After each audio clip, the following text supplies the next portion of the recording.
మనిషి కొత్తదనము కోరి స్వార్థముతోనే బతుకుతుండే, విలువలన్నీ నేడు మరిచిపోయే, అయిన వాళ్లతో అనుబంధమంటే మొక్కుబడులుగా మారిపోయే, రక్త సంబంధాల ఉనికి మంట గలిసే.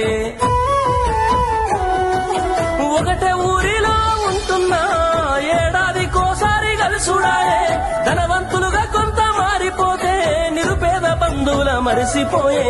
డబ్బున్న వాళ్లకు ఒక తీరు మర్యాద, నిరుపేద బంధువులకింకొక మర్యాద. డబ్బున్న వాళ్లకు ఒక తీరు మర్యాద, నిరుపేద బంధువులకింకొక మర్యాద. ఆనాటి ప్రేమలు ఏమాయరో, బంధాలు బంధుత్వమెటుబాయరా.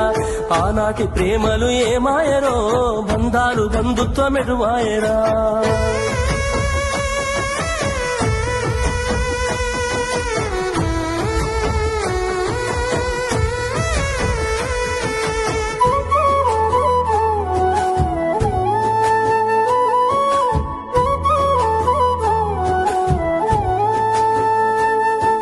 రక్తం పంచుకొని ఒకటే ఇంటిలో జన్మను ఎత్తి కూడా పెరిగిన అన్నదమ్ములైన అక్క చెల్లెళ్ళైన వేడుక ఏదైనా జరిగితే తప్ప కలుసుకోవడం జరగదాయే, మనసారా మాట్లాడుకోరాయే.